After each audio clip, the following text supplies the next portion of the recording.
때 다윗이 사울을 죽이지 않고 그 살려보냈던 그 사건 아마 다 잘 아시리라고 생각을 합니다. 바로 그 아둘람 굴 사건을 그 배경으로 해서 쓴 시가 오늘 우리가 읽은 이 본문이 되겠습니다. 그 다윗이 그 당시 상황으로 봤을 때 얼마나 어려운 상황이었었는가 하는 것은 다 충분히 짐작할 수 있는 일이라고 생각을 합니다. 오늘 우리가 이 시편을 통해서 같이 묵상하려고 하는 것은요. 다윗이 이런 막다른 골목과 같은 이런 상황 속에서 어떻게 그 시련을 극복해 냈는가 하는 것을 우리가 살펴보면서요. 우리의 신앙도 한번 점검해 볼 수 있기를 바랍니다. 내가 이런 막다른 그 길과 같은 어려운 상황에 처하게 된다고 하면, 처했다고 하면 나는 지금 이런 상황을 어떻게 극복해 나가고 있는가? 어떻게 극복해 나갈 것인가 하는 것을 같이 좀 생각해 보자 그런 말입니다. 다윗은 자기가 지금 당면한 이 시련 앞에서요. 무엇보다도 간절히 기도했다라고 하는 말입니다. 소리내서 하나님 앞에 부르짖어 기도했다라고 하는 것이죠. 지금 다윗은 자신의 그 원통함과 자신이 당하고 있는 이 우환을 하나님 앞에 그야말로 다 토해내듯이 하나님 앞에 기도했다라고 하는 것이죠. 여러분, 우리가 어려운 일을 당할 때 기도해야지 됩니다 하는 이야기는 수도 없이 들었습니다. 그런데 오늘 이 시간에 우리가 조금 더 깊이 생각해 보자 하는 것은 무엇인가 하면, 내 기도가 어떠했었는가? 다윗의 기도와 비교를 해봤을 때 내 기도는 어떤가 하는 것도 한번 여러분들이 성찰할 수 있기를 바랍니다. 1절 2절 말씀입니다. 내가 소리내어 여호와께 부르짖으며 소리내어 여호와께 간구하는도다. 내가 내 원통함을 그의 앞에 토로하며 내 우환을 그의 앞에 진술하는도다. 다윗이 제일 하나님 앞에 잘했던 것이 뭔가 하면, 어떤 문제가 있든지 그 문제를 하나님 앞에 다 쏟아내듯이 기도하는 것입니다. 여러분, 내가 어떤 문제를 가지고 하나님 앞에 나와서 기도할 때요, 내 기도를 한번 돌아볼 수 있기를 바랍니다. 그냥 어떤 문제를 제목 나열하듯이 하나, 둘, 셋 이런 식으로 기도를 하고 있는지, 아니면 그 문제의 핵심은 뭐고, 내가 지금 그 문제 속에서 당하는 고통은 뭐고, 그 속에서 내 마음의 자세는 뭐고, 내 안에 있는 것들을 다 토해내듯이 하나님 앞에 기도하고 있느냐, 그런 얘기죠. 그런 기도와 그냥 건성으로 하는 기도는 분명히 차이가 있다고 생각을 합니다. 다윗은 그렇게 기도했다라고 하는 거예요. 안에 있는 내 모든 감정까지 다 진솔하게 하나님 앞에 내어놓고 기도했다라고 하는 것이죠. 어떤 때는 그 사람이 미울 때는 그 미운 감정을 다 토로했습니다. 또 그 속에서 자기가 깨달은 것이 있으면 그 깨달은 것을 다 토로했습니다. 그냥 건성으로 수박 겉핥기식으로 기도하지 않았다라고 하는 거예요. 다윗에게 있어서 아주 신앙적인 좋은 습관을 하나 꼽아보라고 하면 그의 기도하는 자세입니다. 왜 하나님께서 다윗의 기도를 그렇게 귀 기울여 들으셨을까? 그리고 그가 기도하는 것 하나하나를 다 챙겨주셨을까? 다윗이 하나님 앞에 무엇을 잘해서 하나님이 그가 기도하는 것을 다 들어주신 것이 아니라, 그가 하나님 앞에 기도하는 자세가 하나님 마음에 들었었던 거예요. 여러분 한번 자신의 기도와 이 다윗의 기도를 한번 그 비교를 해 볼 수 있기를 바랍니다. 다윗은 어려운 일을 만났을 때요, 나의 이 어려운 일을 도와줄 만한 사람들을 찾아가서 자기의 이 어려운 상황을 하소연하지 않았다라고 하는 거예요. 다윗은 한 번도 사람을 의지한 적이 없었습니다. 무슨 문제를 가지고 있었든지 그 문제를 가지고 하나님 앞에 나가서 기도했다라고 하는 것이죠. 마치 어린아이가 어떤 문제가 생겼을 때 엄마 하고 달려가서 엄마한테 자기의 그 상황을 다 털어놓는 것처럼 다윗은 그런 자세로 하나님 앞에 기도했다라고 하는 것이죠. 여러분, 기도의 습관은 그래서 굉장히 중요합니다. 습관이라고 하는 것은요, 반복되는 거잖아요. 이 반복되다가 보면 그것이 내 어떤 행동 양식에 굳어져 버립니다. 여러분, 좋은 습관이든 나쁜 습관이든 다 마찬가지입니다. 그래서 습관을 고치기가 힘들다, 그렇게 얘기하는 것이죠. 여러분, 기도의 습관도 마찬가지입니다. 내가 처음에 기도하면서 그 기도하는 습관을 잘못 들여버리면은요, 평생 하나님하고의 관계를 가까이 하기가 저는 대단히 어렵다, 그렇게 생각을 합니다. 여러분들도 답답한 일을 만나거나 인생에 정말 막다른 그 골목과 같은 그런 순간을 만나게 되면 우리도 하나님 앞에 다윗처럼 나아가서 내가 지금 당하고 있는 그 현실을 있는 그대로 다 진솔하게 고백하는, 그렇게 기도하는 우리 성도들이 다 될 수 있기를 주님의 이름으로 부탁을 드립니다. 지금 다윗은 자기 마음의 감정을 있는 그대로, 괴롭고 고독한 마음을 있는 그대로 다 토로하고 있습니다. 여러분, 시편 62편 8절 말씀을 보시면요, 거기에 이런 그 고백이 나옵니다. 백성들아, 스스로 그를 의지하고 그의 앞에 마음을 토하라. 하나님은 우리의 피난처시로다. 그의 앞에 마음을 토하라 하는 말이 무슨 말입니까? 여러분, 그 체했을 때요, 여러분들이 토해본 경험들이 있잖아요. 마지막 쓴물이 나올 때까지 다 완전히 속에 있는 것들을 다 비워야 속이 개운해지지 않습니까? 여러분, 성경에서 기도를 이야기할 때 보면 토한다라고 하는 말을 자주 사용을 합니다. 그러니까 기도라고 하는 것은 토하는 흉내만 내는 것이 아니라 진짜 완전히 다 속에 있는 것을 끄집어내는 거예요. 그것이 내 감정이든, 그것이 내 잘못된 판단이든, 그것이 내 잘못된 행동이든, 회개는 회개대로 하고, 또 하나님 앞에 구할 것은 구하고, 감사할 것은 감사하고, 어떤 상황을 앞에 놓고 그 문제를 통틀어서 내가 지금 겪고 있는 감정, 또 실상, 이런 것들을 다 내어놓고 하나님 앞에 고백하는 것이죠. 지금 다윗은요, 무엇보다도 자기의 마음의 상태를 아주 세밀하게 내 안의 모든 것들을 다 토해내듯이 그렇게 고백을 하고 있습니다. 지금 다윗이 뭐라고 고백합니까? 지금 대적들이 자기 앞에 올무를 놓았다라고 하는 거예요. 그 올무를 피해 다니느라고 내 영혼까지 이제 다 지쳤다, 그렇게 얘기합니다.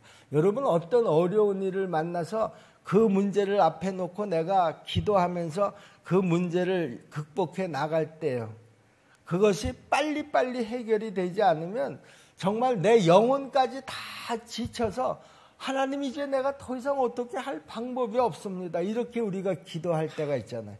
그런 상황에 맞닥뜨릴 때가 있지 않아요. 다윗이 지금 그런 상황에 맞닥뜨렸다라고 하는 것이죠.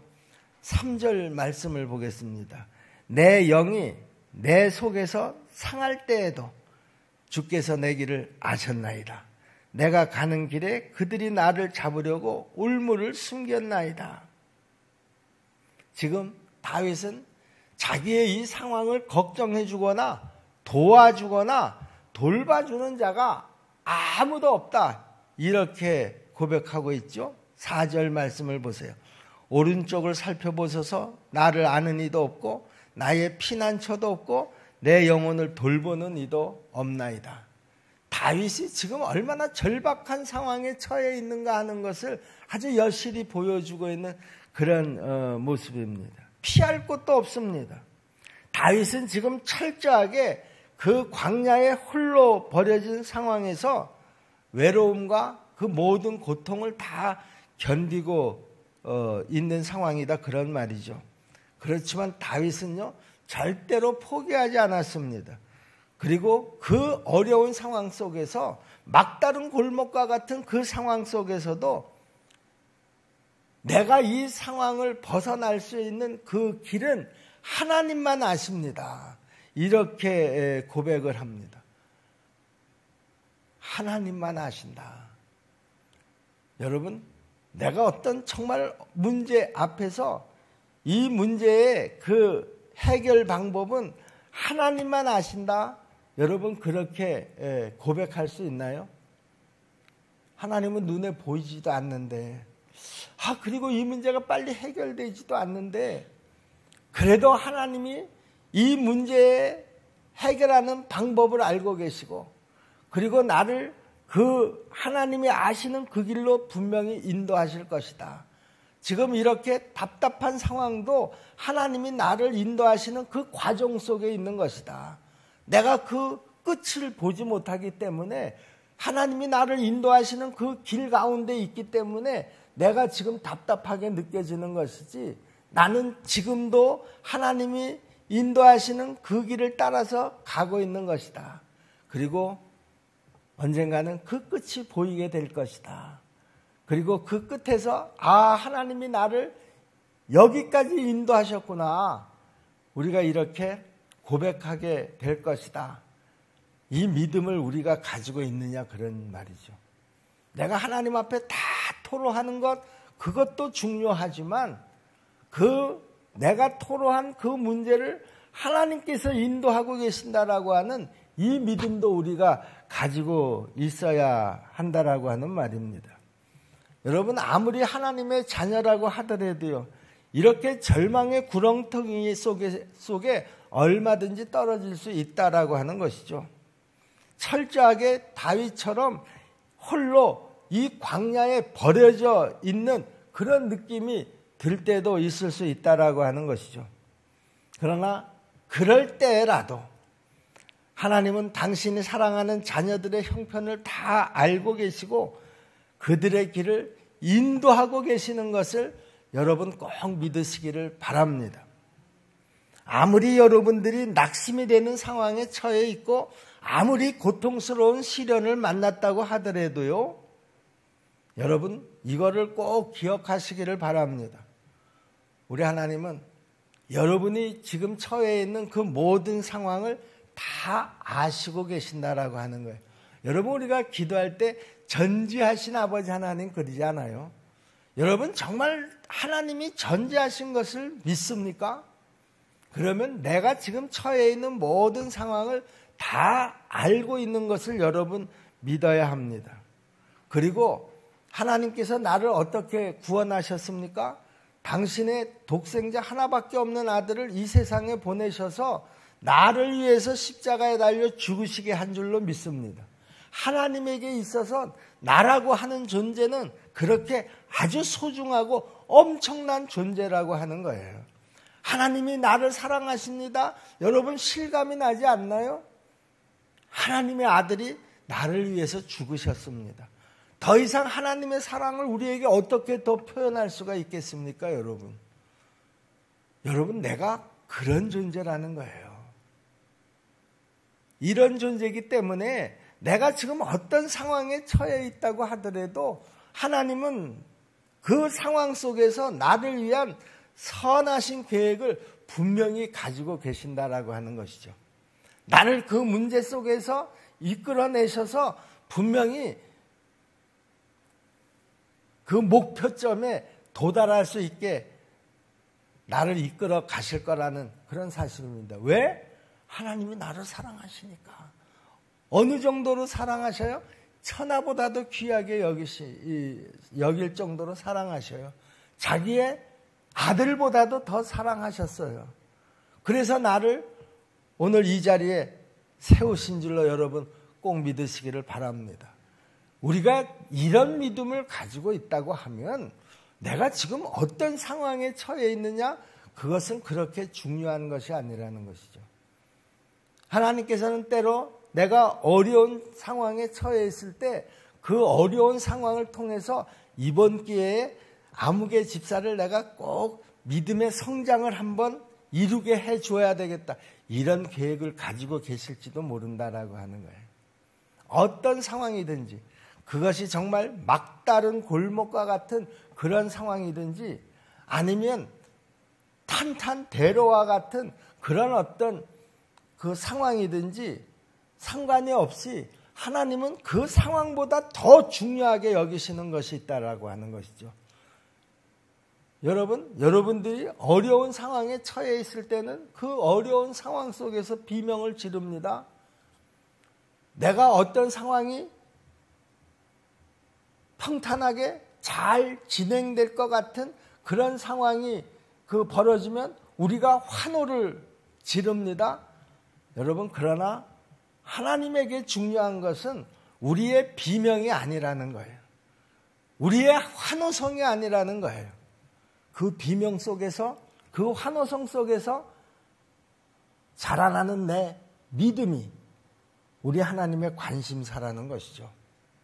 모든 상황 속에서 하나님의 관심사는 어떻게 하면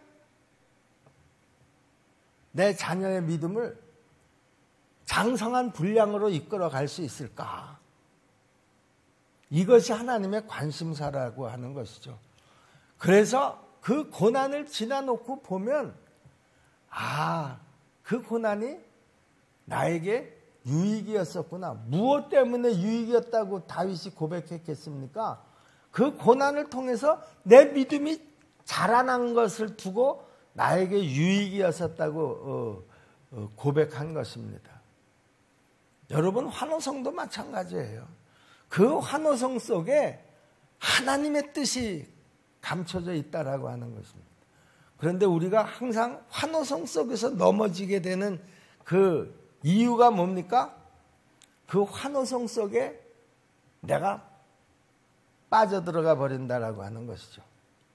그 고난 속에 내가 붙잡혀 버린다라고 하는 것이죠. 고난 속에 내가 붙잡혀도 안 되고 그 환호성 속에 내가 빠져들어가도 안 됩니다. 고난 속에도 하나님의 뜻이 있고 그 환호성 속에도 하나님의 뜻이 있는 것을 여러분들이 꼭 기억하시고, 어떤 상황을 만나든지 중요한 것은 첫 번째는 뭐냐? 이 속에 하나님의 뜻이 뭐냐라고 하는 것을 찾는 것이죠. 그리고 하나님의 뜻이 있는 것을 분명히 내가 믿은 다음에는 우리 하나님의 인도하심을 따라서 내가 침착하게 한 걸음 한 걸음 걸어 나가는 것입니다. 그리고 그 속에서 하나님이 기대하시는 것이 뭐라고요? 내 믿음의 성장이라는 거예요. 고난도 아니고 순적한 그런 어떤 환경도 아닙니다. 그 속에서 내 믿음이 자라가는 것. 여러분, 하나님이 내 앞에 어떤 환경을 허락하신다고 하더라도 우리가 이 믿음을 절대로 놓쳐서는 안 된다라고 하는 거예요. 모든 상황 앞에서 하나님의 뜻이 있다. 그 뜻을 내가 잘 찾아가는 것, 이것이 중요하다. 그리고 그 속에서 내 믿음이 성장하는 것, 이것보다 더 중요한 것은 없다. 우리가 이런 믿음을 가지고 한 걸음 한 걸음 나아갈 때 여러분, 우리의 그 믿음의 장성한 분량에 다 이르게 될 줄로 여러분 꼭 믿으시기를 바랍니다. 지금 다윗은 이렇게 담대하고 확신에 찬 모습으로 하나님이 자기 자신을 지치지 않고 돌보실 것을 믿었습니다. 여러분, 하나님은 나를 위해서 쉬지 않으시는 하나님, 지치지 않으시는 하나님. 야, 이제 내가 네 문제가 너무 복잡해서 아유 나도 모르겠다. 우리 하나님은 절대로 그러시지 않으신다라고 하는 거예요. 야, 내가 이렇게 하려고 했는데 너는 자꾸만 네 생각대로 하다가 문제를 왜 이 지경으로 만들어놨느냐? 하나님은 그렇게 우리를 원망하시지도 않으신다라고 하는 거예요. 하나님이 인도하시는 하나님의 계획이 있습니다. 그런데 우리는 어떻습니까? 언제나 내 생각대로 내 판단대로 하려고 그러다가 결국은 하나님이 인도하시는 그 길에서 이탈하기도 하고 하나님의 계획을 다 망가뜨려 버리기도 하고 그 하나님의 계획하는 엉뚱한 곳에서 내가 또 소리 지르기도 하고 사람들 같으면은요 아마 지칠 거예요. 여러분, 내가 자식을 키우면서 많이 경험하는 일이잖아요. 내가 그렇게 저 자식을 위해서 좋은 계획, 좋은 환경을 만들려고 그렇게 애를 썼는데도 그 자식은 지 생각대로, 지 판단대로 막 그러다가 상황을 더 어렵게 만들어 놓습니다. 야, 나도 이젠 너 모르겠다. 네가 알아서 해라. 우리가 그럴 때가 간혹 있잖아요. 근데 하나님은 그러시지 않으신다라고 하는 거예요. 하나님이 이렇게 인도하시는데도 내가 저렇게 가려고 하다가 일을 다 그르쳐 놨습니까? 여러분, 그 자리에서 또 기도하시기를 바랍니다. 우리 하나님은 지치시는 분이 아니셔요. 우리의 연약함을 다 알고 계셔요. 그래서 그 상황 속에서 또 우리의 이야기를 듣기를 원하신다는 거예요. 그리고 그 실패한 그 자리에서 다시 우리를 일으켜 세우신다는 거예요.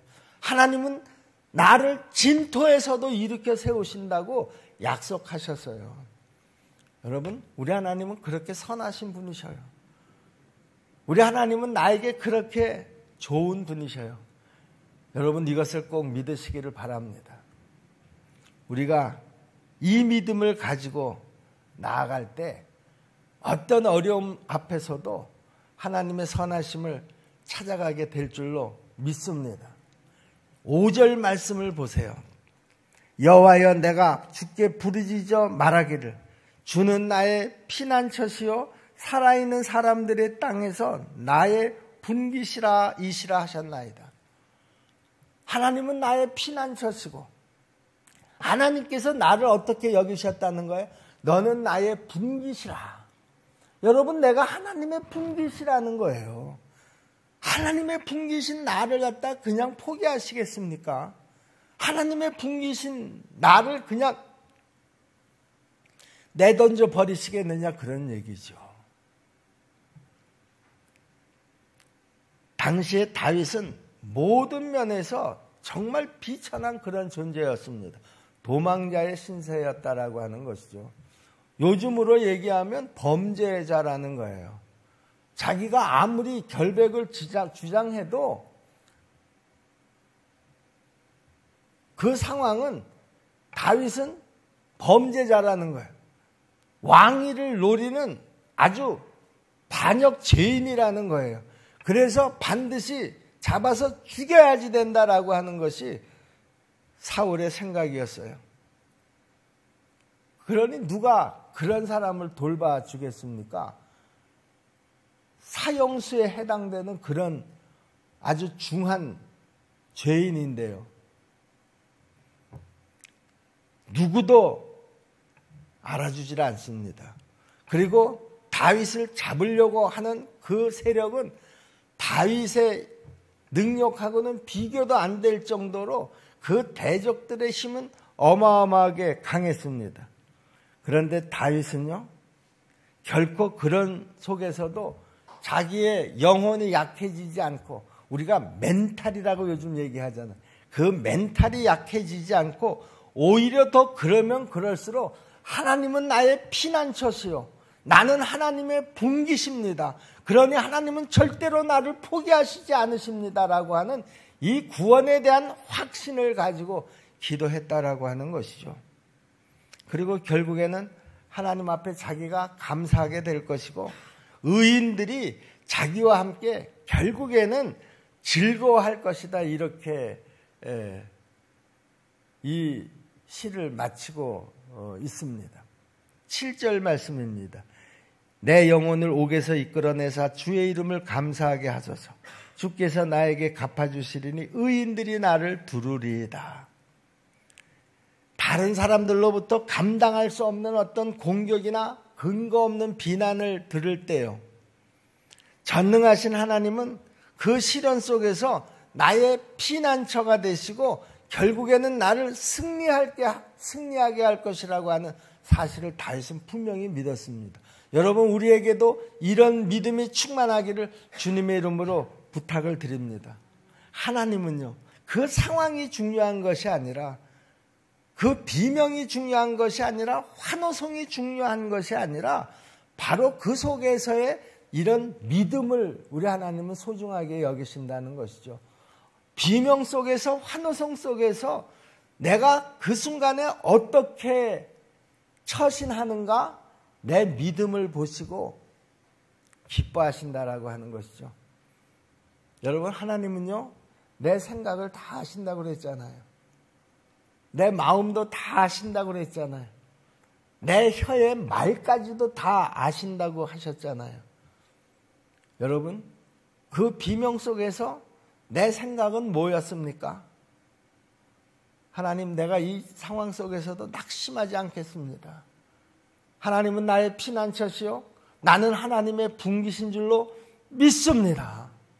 이런 흔들리지 않는 내 믿음을 보여드렸냐, 그런 얘기죠.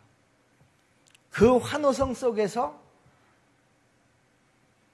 내가 이 소리에 함몰되지 않겠습니다. 오히려 이 환호성 속에서 하나님의 뜻을 찾아가겠습니다. 그리고 하나님의 뜻을 이루겠습니다. 여러분, 이런 생각이 있었느냐, 그런 얘기죠. 하나님은 이런 상황 속에서 이런 생각을 보시기를 원하시는 거예요. 우리 십정동계 성도 여러분들의 그 신앙생활의 깊이가 이 새벽 기도를 통해서 점점 깊어질 수 있기를 간절히 소원합니다. 그것이 바로 여러분들이 새벽마다 이 자리에 나와서 하나님의 말씀을 듣는 이유이기도 하다고 저는 분명히 믿습니다. 모든 상황 속에서 하나님의 음성을 들을 수 있는, 그리고 그 속에서 내가 하나님 앞에 보여드릴 수 있는 것이 무엇인가를 여러분들이 찬찬히 점검하시면서 내가 앞으로도 어떤 상황 앞에서도 내가 어떻게 신앙생활을 해야 될 것인가라고 하는 그 방향이 잘 잡힐 수 있기를 주님의 이름으로 축복합니다. 기도하겠습니다. 은혜로우신 아버지 하나님,